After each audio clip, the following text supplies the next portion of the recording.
మీ దగ్గర ఉంటా. దయచేసి అది ఒక్కటి అర్థం చేసుకోండి. మాయలో పడకండి. వాళ్ళు కొంతమందిని బెదిరిస్తున్నారు, ఫోన్లు చేస్తున్నారు, వార్డు మెంబర్లు బెదిరిస్తున్నారు, పైసలు ఇస్తామంటున్నారు. ఈ రోజు నా మీటింగ్కి వచ్చేటప్పుడు కొంతమంది ఇళ్లలో పోయి ఆఫీరు కూడా మీకు ఇంకా కొంతమంది ఇళ్లలో పోయి నా సమావేశానికి రాకుండా అడ్డుపడ్డారు. నీకు అంత ధైర్యం ఉంది, గెలుస్తాను, గెలువు, ప్రచారం చేసుకుని గెలువు, కానీ నా దగ్గరకు వచ్చే వాళ్ళని ఆపుతున్నావే, మనసులో ఆపుతున్నావు. ఈరోజు ఈ గ్రామంలో ఒక ఎన్నికల యుద్ధం జరుగుతుందమ్మా. ఈ ఎన్నికల యుద్ధంలో ఒక అణగారిన కులస్తుడు, ఒక వెనుకబడిన కులస్తుడు, ఒక కుమ్మరి కులస్తుడు, బీసీ ఎస్సీ ఎస్టీలకు సంబంధించిన అగ్రకులాల్లో ఉన్న పేదలకు కూడా సంబంధించిన ఒక గణపురం శంకర్ అనేటువంటి గ్రామానికి అధ్యక్షుడుగా, గ్రామానికి ప్రథమ పౌరుడుగా, గ్రామానికి ప్రెసిడెంట్గా, సర్పంచ్గా, మొదటి పౌరుడుగా ఎన్నికల యుద్ధంలో నిలబడి ఈ గ్రామానికి అధ్యక్షుడు కావడం కోసం భారత రాజ్యాంగం శంకర్కి అవకాశం ఇచ్చింది. ఈ సందర్భంగా ఒకనాడు దొరలు, గడీ దొరలు, రెడ్డి దొరలు, వెలమ దొరలు భూస్వాములే గ్రామాలకు పోటీ చేసేది. కానీ మహాత్మా జ్యోతిరావు పూలే, ఆయన శిష్యుడు అంబేద్కర్ భారత రాజ్యాంగం రాసిన తర్వాత గణపురం శంకర్ కూడా గ్రామానికి అధ్యక్షుడు కావచ్చని ఈ రాజ్యాంగం రాసి పెట్టిందమ్మా. అగో ఆ రాజ్యాంగం వల్ల ఈరోజు ఈ గణపురం శంకర్ మన గ్రామానికి అధ్యక్షుడుగా, సర్పంచ్గా, ప్రెసిడెంట్గా పోటీ చేయడానికి మీ అందరి ముందుకు వచ్చిండమ్మా శంకర్.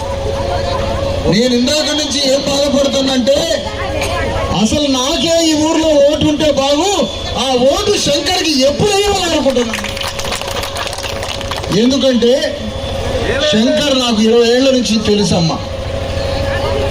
శంకర్ నాకన్నా, మీకన్నా, అందరికన్నా శంకర్ గొప్పవాడు, భగవంతుడితో సమానం.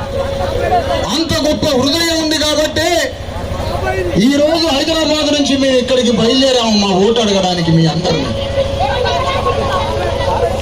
అందుకని ఈరోజు శంకర్ మిమ్మల్ని ఓటు అడుగుతున్నాడు, మీ అందరి ఓటు అడుగుతున్నాడు గ్రామానికి అధ్యక్షుడు కావాలని. గ్రామానికి అధ్యక్షుడు కావడం అంటే అర్థం ఏంటో తెలుసామా? గ్రామానికి పెద్ద కొడుకులాగా, పెద్ద కొడుకుని గ్రామంలో ఉన్న కుటుంబ సభ్యులందరికీ, గ్రామంలో ఉన్న ప్రతి కుటుంబానికి పెద్ద కొడుకై సేవ చేయడం కోసమే గ్రామాధ్యక్షుడిగా పోటీ చేస్తున్నాడు శంకర్. ఈరోజు ఒక తల్లిదండ్రులకు ఎట్లా సేవ చేస్తాడో, ఒక పెద్ద కొడుకు ఒక కుటుంబానికి ఎట్లా సేవ చేస్తాడో, కుటుంబ సభ్యులందరికీ సేవ చేయడానికి, గ్రామాన్ని అభివృద్ధి చేయడానికి ఈరోజు శంకర్ మీ ముందుకు వచ్చినాడమ్మా శంకర్. మరి అలాంటి శంకర్ ఎంచుకున్న ఉంగరం గుర్తు మీద మీరు ఓటు వేయాలి. ఓటు వేయకపోతే, ఓటేస్తే పుణ్యం, ఓటు వేయకపోతే పాపమే. ఎందుకు? ఒక దేవుడు లాంటి, భగవంతుడు లాంటి వ్యక్తి మీ ముందుకు వచ్చి ఎన్నికల్లో పోటీ చేసి ఒక కొడుకులాగా సేవ చేస్తానా అన్న వ్యక్తికి ఓటేయకపోతే పాపమే తగిలిద్ది. మీకు పుణ్యం జరగాలంటే, మీకు పుణ్యం దొరకాలంటే శంకర్ ఉంగరం గుర్తు మీద ఓటేయమంటున్నా. ఎందుకంటే ఈరోజు శంకర్ అనేటువంటి వ్యక్తి, అమ్మా ఏం కాదు, ఈరోజు శంకర్ అనే వ్యక్తి మన ముందుకు వచ్చిండే ఎన్నికల్లో పోటీ చేయడానికి. శంకర్ మీ అందరికీ సేవ చేయడానికి వచ్చిండు. గ్రామ అధ్యక్షుడు అంటే అమ్మా జాగ్రత్తగా వినాలమ్మా, ఇటు వినాలా. పాపకు చూపిస్తూనే ఉన్నారు, పాపకు చూపిస్తున్నారు, ఏం కాదమ్మా. అమ్మ గ్రామ అధ్యక్షుడు అంటే అర్థం ఏంటో తెలుసా? నీ ఇంటి ముందున్న లైట్ ఒకటే కాదు, ట్యూబ్ లైట్ వెలిగించి లైట్ వెలిగించడం ఒకటే కాదు, మురికి కాలువలు ఒకటే కాదు, రోడ్లు పోయడం ఒకటే కాదు, గ్రామంలో ఉన్న ప్రతి అభివృద్ధి పని. రేపు టాటా బిర్లా వచ్చి పెద్దడిసరపల్లిలో కంపెనీ పెట్టాలన్నా శంకర్ సంతకం కావాలి. శంకర్ సంతకం చేస్తేనే ఈ ఊర్లో కంపెనీ రావాలి. అంటే గ్రామ అధ్యక్షుడు, ఇలాంటి గ్రామ అధ్యక్షుడు రేపు స్కూల్ బాగుపడాలన్నా, రేపు హాస్పిటల్ మంచిగా ఉండాలన్నా, రేపు పెద్ద హాస్పిటల్ ఇక్కడికి రావాలన్నా, పోలీస్ స్టేషన్లో మన పంచాయతీ తెగాలన్నా, మన బిడ్డలు బడిగిపోవాలన్నా, మన రోడ్లు మంచిగా ఉండాలన్నా, మన ఊరు ప్రభుత్వం మంచిగా జరగాల, మనందరి కుటుంబాలు వర్ధిల్లాలంటే శంకర్ లాంటి సర్పంచ్ ఈ గ్రామంలో పోటీ చేయాలి, గెలవాలి. అమ్మా, వేరే దేశంలో అయితే బడి సర్పంచ్ చేతుల్లో ఉంటది, పోలీస్ స్టేషన్ సర్పంచ్ చేతిలోనే ఉంటది, ఆ గ్రామంలో ఉన్న హాస్పిటల్ సర్పంచ్ చేతిలోనే ఉంటది, మొత్తం గ్రామ డెవలప్మెంట్ మొత్తం సర్పంచ్ చేతిలోనే ఉంటది. కానీ మన దేశంలో భవిష్యత్తులో మొత్తం అభివృద్ధి అంతా గ్రామ సర్పంచ్ చేతికి వచ్చే రోజు రాబోతుందమ్మా త్వరలో. ఆ వచ్చినప్పుడు అవ శంకర్ లాంటి వ్యక్తి గ్రామానికి సర్పంచ్గా గెలవాలి. ఒకవేళ తన పరిధిలో మన గ్రామానికి 100 కోట్ల రూపాయలు కావాలి, మన గ్రామానికి రేపు 1000 కోట్ల రూపాయలు కావాలి, మన గ్రామంలో రేపు యువకులందరికీ ఉద్యోగాలు కావాలి, ఒక మంచి గొప్ప ఆధునికమైనటువంటి స్కూల్ కావాలి, హాస్పిటల్ కావాలి. ఆయన చేతిలో జిల్లా గ్రామ పంచాయతీ అధికారి చేతిలో సమస్య పరిష్కారం కాకపోతే శంకర్ మన గ్రామం నుంచి ముఖ్యమంత్రి కార్యాలయానికి నడుచుకుంటూ పోయి మీ సమస్యల్ని పరిష్కరిస్తాడు పాదయాత్ర చేసి.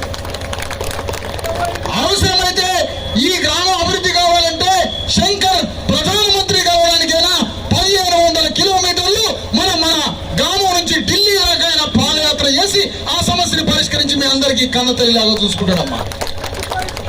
ఎందుకు ఇంత గొప్ప మాట మాట్లాడుతున్నా అంటే, ఇప్పటిదాకా శంకర్ ఏడ్చిన కన్నీళ్లు, తన భార్య ఏడ్చినటువంటి కన్నీళ్లు, ఈ గ్రామంలో మీ అందరి కోసం వాళ్ళు పడుతున్న వేదన, దుఃఖం అమ్మా. అది మీ అందరినీ మంచి చేయాలని వారికి ఏ స్వార్థం లేదమ్మా. ఆ కన్నీళ్లలో ఏ స్వార్థం లేదు వాళ్ళకి. ఏ ఒక్క పైసానో పాలనో ముట్టుకునే మనస్తత్వం కూడా కాదమ్మా. ఈ గ్రామాన్ని ప్రేమించడం తప్ప వాళ్ళకి ఏం తెలియదమ్మా. అమాయకులు వాళ్ళు గ్రామాన్ని ప్రేమించడం తప్ప ఏమీ తెలియదు. ఈ అభ్యర్థిని గెలిపించాలమ్మా మనం. ఇలాంటి భగవత్ ప్రసాదం లాంటి భగవంతుడి స్వరూపంలాగా దిగి వచ్చిన శంకర్కి ఓటేసి మన అభివృద్ధి చేస్తే మన కుటుంబాలన్నీ పచ్చగా బాగుపడతాయమ్మా. ఈ సందర్భంగా చెప్తున్నాం, బీసీ ఎస్సీ ఎస్టీల అభ్యర్థి నిజమే, అణగారిన కులాల అభ్యర్థి నిజమే, పెద్ద పెద్ద రెడ్డి భూస్వాములు ఆధిపత్యం చేసే రెడ్లకే వ్యతిరేకం తప్ప పేద రెడ్లకి, మంచి మనస్తత్వం ఉన్న రెడ్లకి, రెడ్డి పేదలకి అందరికీ సేవ చేసే హృదయం ఉంది. ఎవరి మీద ద్వేషం లేదు ఆయన. రెడ్లలో భూస్వాములు, రెడ్లలో ఆధిపత్యం చేసేవాడు, రెడ్లలో మా మీద దాడి చేసేవాడికి వ్యతిరేకం తప్ప రెడ్లలో మంచి మనసు ఉన్న వాళ్ళు ఉన్నారు. వాళ్ళందరూ కూడా ఈ వేదిక నుంచి అడుగుతున్నాం, ఓటేసి పుణ్యం తెచ్చుకోమంటున్న వాళ్ళని. అట్లా గ్రామంలో ఉన్నటువంటి అంత సమస్త సబ్బండ కులాలు, యాదవులు ఉన్నారు, మాదిగలు ఉన్నారు, మాలలు ఉన్నారు, కుమ్మరోళ్ళు, చాకలోళ్ళు, మంగళోళ్ళు, గౌళ్ళోళ్ళు, ముదిరాజులు, పూసులోళ్ళు, సమస్త సబ్బండ కులాలు పుట్టించిన ఈ గ్రామంలో, ఈ గ్రామానికి ఒక అధ్యక్షుడిగా ఒక మంచి హృదయం ఉన్న ఈ శంకరుణ్ణి ఎంచుకోండి అమ్మా. ఈ శంకరుణ్ణి ఎంచుకొని ఆ ఉంగరం గుర్తుకి ఓటేసి మన సకల సమస్యల్ని పరిష్కరించడానికి ఒక అధ్యక్షుడిగా, సర్పంచ్గా తెచ్చుకుందాం. నేను కలెక్టర్ గారు ఈ గ్రామంలో మీ అందరికీ ఒక వాగ్దానం ఇస్తున్నాం అమ్మా. ఆయన కలెక్టర్ 5 జిల్లాలకి కలెక్టర్లు చేసిండు, 100 మంది కలెక్టర్లకు కూడా పెద్ద మనిషిగా చేసిండు ఈయన. ఆయన మేము ఒక మాట ఇస్తున్నామమ్మా. ఇగో శంకర్ పోరాడే సమస్యలు ఇంకా రేపు గ్రామ అధ్యక్షుడై సర్పంచ్ అయిన తర్వాత ఆయన చేతిలో ఇంకా సమస్యలు పరిష్కారం కాకపోతే ఆయన వెంట మీ ఇద్దరు ఉండి సమస్య పరిష్కారంతో వైరకు యుద్ధం చేస్తామమ్మా. ఆయన వెంట వాగ్దానం ఇస్తున్నాం కలెక్టర్ గారు నేను. శంకర్ పక్షాన ఇద్దరం కుడి భుజం ఎడభుజంగా నిలబడి, ఇగో శంకర్ నీ గ్రామానికి ఏ సమస్యలు నేను పరిష్కరించడానికి ఢిల్లీ అయిన ప్రధానమంత్రిని పోయి కలిసి వచ్చి మన ఊరిని డెవలప్ చేసుకుందామని ఢిల్లీ దాకైనా ఆయన తీసుకొని పోవడానికి సిద్ధంగా ఉండి ఇక్కడికి వచ్చాము. అందుకనే ఆధిపత్యం చేసే రెడ్లకే వ్యతిరేకం, అణగారిన కులాల మీద ఆధిపత్యం చేసి పెత్తనం చేసి మా మీద దాడులు చేసి మమ్మల్ని అనేక రకాలుగా దోపిడీ చేసే రెడ్లకే వ్యతిరేకం తప్ప మంచి హృదయం ఉన్న రెడ్డిని మనసులో పెట్టుకుంటాడు శంకర్. మా కులాల భేదం లేదమ్మా. అందులో ఎవరో ఒకడు కొద్దిమంది చేసిన దాడుల వల్ల, కొద్దిమంది ఆధిపత్యం వల్ల మేము మాట్లాడాల్సి వస్తుందమ్మా. అందుకని ఇక్కడ ఉన్న ముస్లిం సోదరులు, బీసీలు, ఎస్సీలు, ఎస్టీలు, సబ్బండ కులాలు, అగ్ర కులాల్లో ఉన్నటువంటి రెడ్డి వెలమదొరలో ఉన్నటువంటి పేదలు, మంచి సహృదయులైనటువంటి అగ్ర కులాలు అందరూ కలిసి ఈ శంకర్ ఉంగరం గుర్తుకు ఓటేసి పుణ్యం తెచ్చుకొని గ్రామానికి పెద్ద కొడుకులాగా పరిపాలిస్తాడమ్మా. గ్రామానికి మీ పెద్ద కొడుకై పరిపాలిస్తాడు గ్రామాన్ని. ప్రతి కుటుంబానికి పొద్దున్నే బయలుదేరి 5 గంటలకే బయలుదేరి ప్రతి ఇంటికి వచ్చి, అమ్మ నీ కుటుంబంలో ఏం కావాలి, మీ దుఃఖం ఏంటి, మీ బాధ ఏంటి, మీ కష్టం ఏంటి, మీకు ఏం పని ఉంది? పోలీస్ స్టేషనా, పిల్లల చదువా, హాస్పిటలా, రోడ్డా, ట్యూబ్ లైటా, హైదరాబాద్లో ఏమన్నా పనా, హైదరాబాద్ హాస్పిటల్లో ఏమైనా సమస్య ఉందా? ఇవన్నీ పరిష్కరించడానికి ఆయనకి హైదరాబాద్లో అనేక మందితోటి పరిచయాలు ఉన్నాయమ్మా. ఆయన మంచి మనసుతో, ఆయనకున్న పరిచయాలతో మన సమస్య ఏదన్నా పరిష్కరించే హృదయం ఉంది.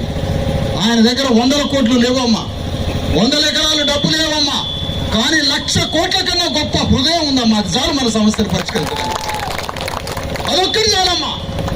మనసు లేనివాడికి 100 కోట్లు ఉంటే, వాడు 100 ఎకరాలు ఉంటే వాడి పొన్న మీద వేయడానికి, వాడికి 100 ఎకరాలు ఉంటే 100 కోట్లు ఉంటే వాడికి మనసు లేకపోతే వాడు పొందలేడానికి పనికొస్తాయి. అందుకనే మనం మన అభ్యర్థి అయినటువంటి గ్రామ అధ్యక్షుడిగా, సర్పంచ్గా పోటీ చేస్తున్న గణపురం శంకర్ ఉంగరం గుర్తుకి ఓటేద్దాం. ఈ గ్రామాన్ని అభివృద్ధి చేసుకుందాం. మన పెద్ద కొడుకుని గెలిపించుకుందాం. మీకు అన్నగా, తమ్ముడుగా, కొడుకుగా, అన్ని రకాలుగా ఈ గ్రామానికి అందరితో మీ కుటుంబ మనిషిగా పోటీ చేస్తున్నటువంటి, రాజ్యాంగం ద్వారా ఓ కుమ్మరి కులస్తుడైన అణగారిన కులాల హృదయం ఉన్నటువంటి మంచి మనసున్న గణపురం శంకర్కు ఉంగరం గుర్తు మీద ఊటేసి మన ఊరిని అభివృద్ధి చేసుకుందాం. ఇక్కడ కూడా పరిష్కారం కాకపోతే ఢిల్లీ అయినా, హైదరాబాద్ అయినా, ముఖ్యమంత్రి, ప్రధానమంత్రి దగ్గరికి పోయేనా సమస్యలన్నీ పరిష్కరించుకోవడానికి మీ గ్రామం వెంట, శంకర్ వెంట మేము నడుస్తామని వాగ్దానం చేస్తూ అందరి దగ్గర సెలవు తీసుకుంటున్నాను.